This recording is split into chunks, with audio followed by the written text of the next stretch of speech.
2023 is right around the corner, and I think this is going to be the year of massive opportunity, but there's some things that you need to be prepared for in order to take advantage of that. So stick around.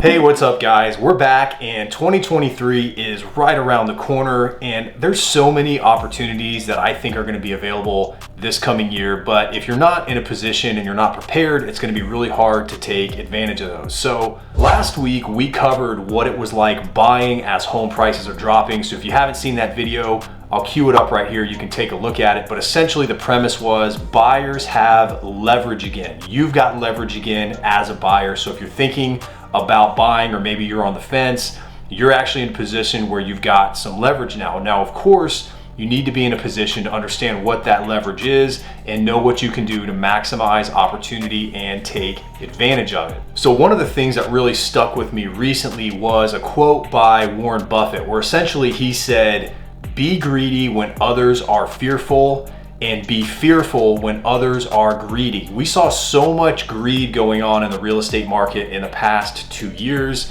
And now, of course, if you're reading the headlines, there is hysteria, and every article is about how bad things are going to be. And there's a lot of fear going on right now. So of course, there's also another saying called buy the dips, sell the rips. So I see this as a massive opportunity. When a lot of other people are pulling back, this is a great time to take advantage and get in and buy those dips. So essentially, one of the premises that we covered before was prices are starting to come down.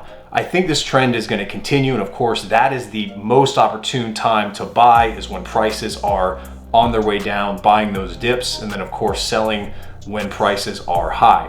So we're going to cover some of the best opportunities that I see going into 2023 to take advantage of the market. And actually at the end of the video, I'm going to kind of condense everything down and tell you one particular place that I think you'll be able to take advantage of all these opportunities in one shot. So make sure you stick around for that, and I'll give you that information once we go over these. So let's get into it. Let's talk about interest rates. Now, you're probably asking yourself, what do you mean interest rates? There's no opportunity there. Rates have been going up compared to what they're at the past 2 years, and they have. And I think they're gonna be inconsistent, at least for the next 6 months. We're gonna see rates continue to rise and fall. In fact, they've actually come down a little bit since we recorded that last video.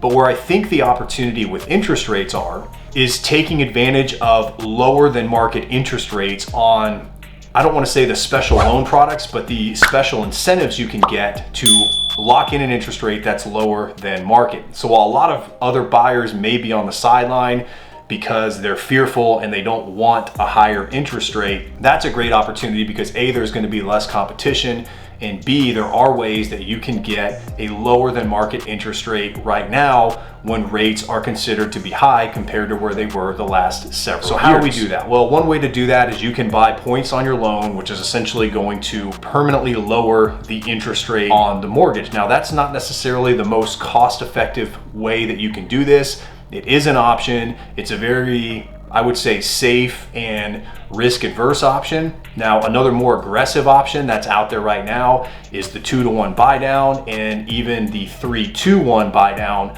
which we're starting to see. So essentially, that'll save you, 2 to 3% on your first year of the loan, 2 to 1% on that second year, and then if you've gone with the 3-2-1, you'll still get a 1% lower interest rate on that third year. And then of course, the rest of the loan is at a fixed market interest rate. It's not set to the volatility of the market. It's basically locked in at the time. So we talked about it before. This doesn't really do a whole lot for affordability, but what it does do is it gets you in and allows you to save some money while you kind of make your next move.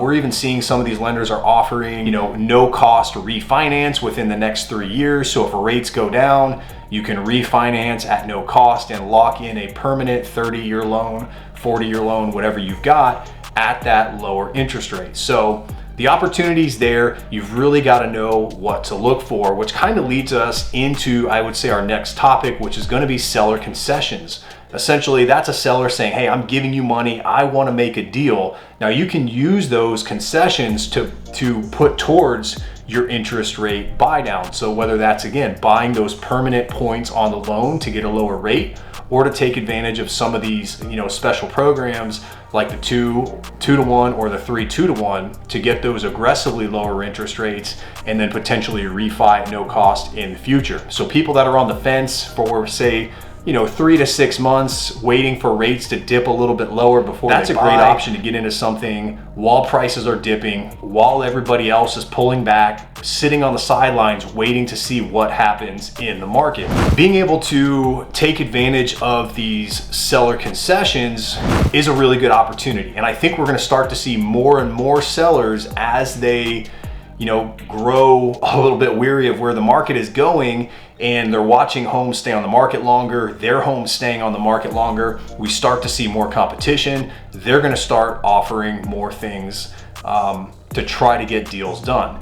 Now, when we talk about concessions, these can range anywhere between 2 to 9% of the purchase price. And this is really driven by the borrower and the type of loan. So if you're buying a primary residence, for example, you can get a much higher seller concession. It's also based on the amount of money that you're putting down, but anywhere between 2 to 9%. A lot of people don't realize that if you're in the right position, you can get 9% for anything. I mean, prepaid items, buying down the interest rate, and even in some cases, this can be used to pay off additional debts.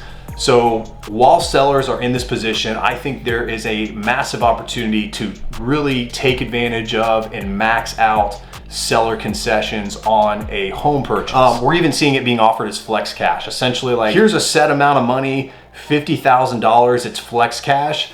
Do what you want with it, buyer. We don't care what it is, just let's make a deal. So that is a huge opportunity.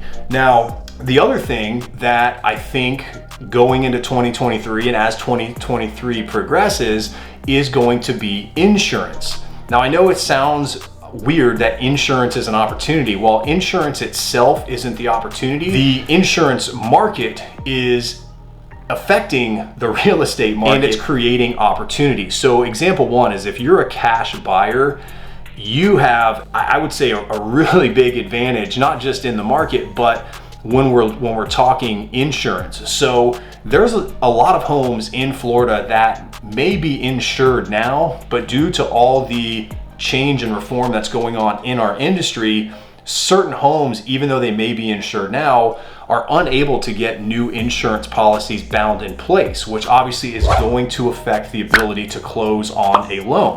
So for sellers like this who don't necessarily have the means of repairing these items or making the home at a state where it is insurable, really leaves them with no choice but to sell to a cash buyer. So if you're a cash buyer, I really would suggest, there's a couple different ways of doing this. You can reach out to us and we'll help walk you through it, where you can identify these properties where they're not dilapidated or distressed, but it's gonna be really hard, if not impossible, to get a new insurance policy on them. And you would actually have the ability to do that, which is gonna give you more leverage and negotiating power. Now, I'm gonna give you the exact opposite of advice if you're getting a mortgage. So one of the best opportunities to save money on insurance, and I'm talking significant savings, is going to be looking at either homes that are new construction or within, say, 5 years old. Homes that are newer are gonna offer really well, not really, they are gonna offer the best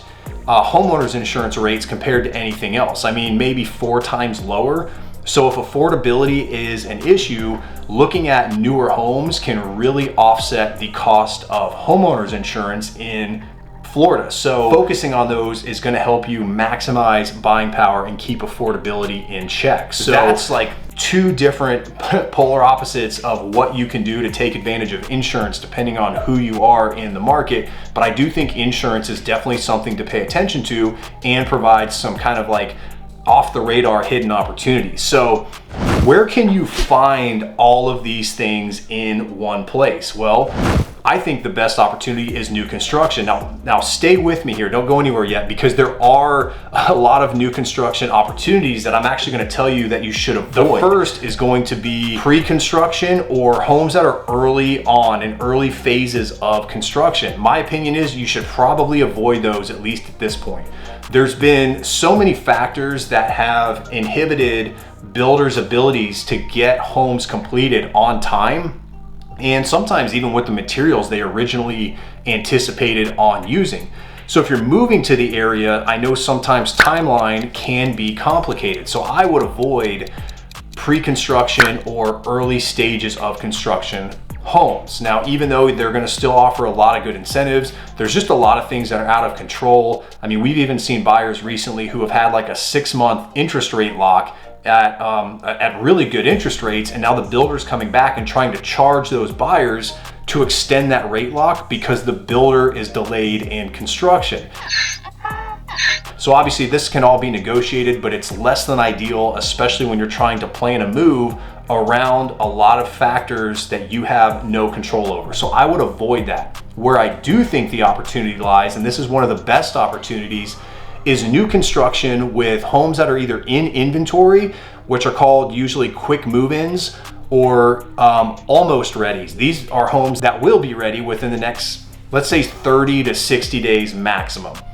That's where the opportunity lies, because builders don't want these homes sitting in inventory. So anything that's going to be a quick move-in or almost ready is going to come with the maximum amount of incentives. Now, of course, it's going to vary builder to builder and community to community, but there are so many incentives that we're seeing, including lower than market interest rates for the life of the loan, extreme incentives that can be used for really anything at your discretion, as long as it kind of conforms with what the loan limits are.